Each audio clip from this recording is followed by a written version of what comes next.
Assalamualaikum warahmatullahi wabarakatuh. Oke, teman-teman, seperti yang kalian lihat di sini, saya Galbay Aku Laku selama 391 hari, berarti lebih dari 1 tahun.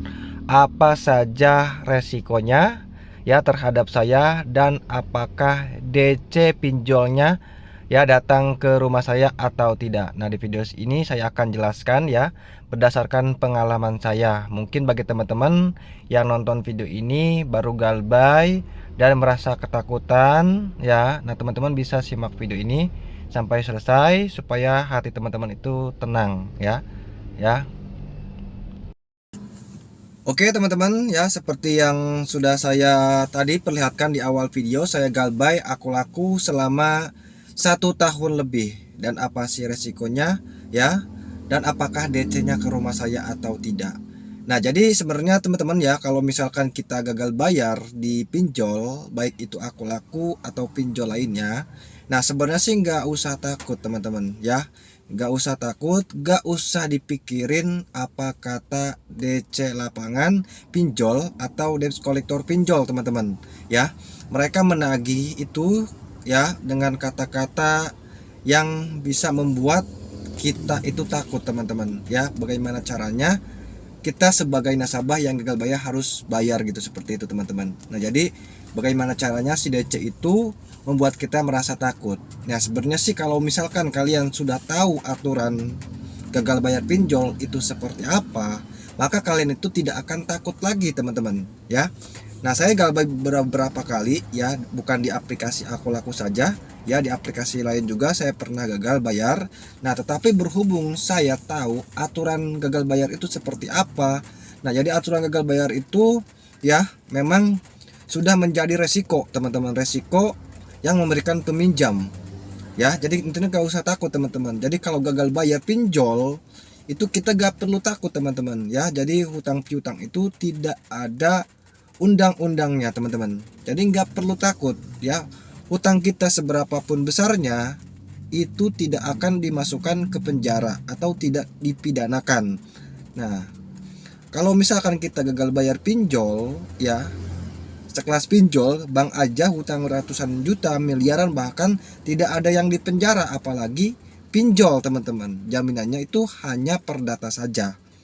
Jadi seperti itu teman-teman. Kalau misalkan gagal bayar pinjaman di bank, mungkin ada jaminannya. Kalau pinjol itu kan kita ada ininya perdata saja. Nah, bila mana kita gagal bayar, maka kita itu nanti akan ya dilaporkan ke otoritas jasa keuangan saja. Jadi data kita itu di blacklist atau ya, atau ini teman-teman ya, di blacklist, dan kita itu tidak bisa mengajukan pinjaman lagi, baik itu ke pinjol ataupun platform pinjaman lain teman-teman ya, seperti bank atau perkreditan, itu tidak bisa. Jadi resikonya seperti itu teman-teman. Nah, untuk nagih ke rumah emang itu resikonya juga seperti itu teman-teman ya. Tapi jarang-jarang ada DC nyamper ke rumah, apalagi hutangnya itu kecil ya. Saya hutang di Aku Laku yang tadi saya tunjukkan itu hanya sebesar 300.000 dan sekarang sudah menjadi hampir 500.000 rupiah teman-teman, karena saya galbay lebih dari 1 tahun.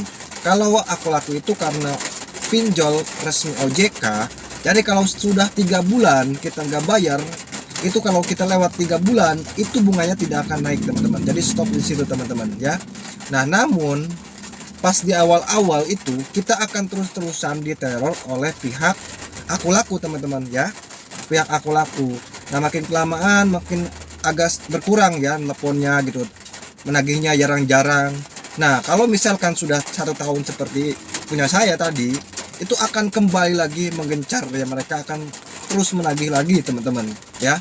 Nah, tetapi intinya nggak usah takut, mau mereka mau ngancam apa kek, mau ngepidanakan kek, kasus mau penipuan kek ya, kalau tidak ada buktinya nggak usah takut teman-teman ya.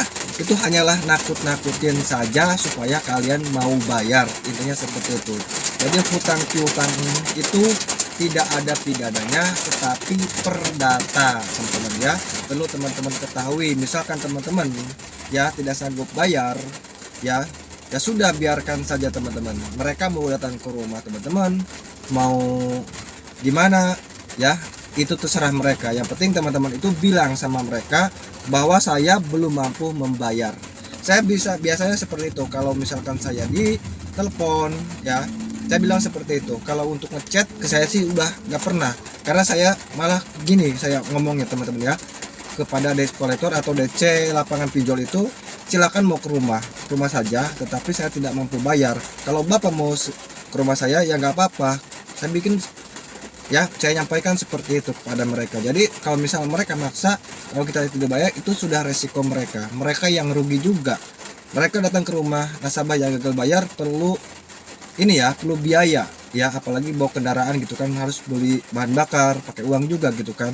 Jadi kalau kita sudah menyampaikan kepada mereka tidak ini ya, belum mampu bayar, ya sudah, itu resiko mereka, mau gimana gitu kan. Yang penting kita sudah ngomong apa adanya. Jadi intinya nggak usah takut, yang gagal bayar pinjol itu tidak ada pidananya, hanya sanksinya per data saja. Oke, mungkin itu saja dari saya. Semoga video ini bermanfaat bagi teman-teman, khususnya yang sedang galbay pinjol aku laku.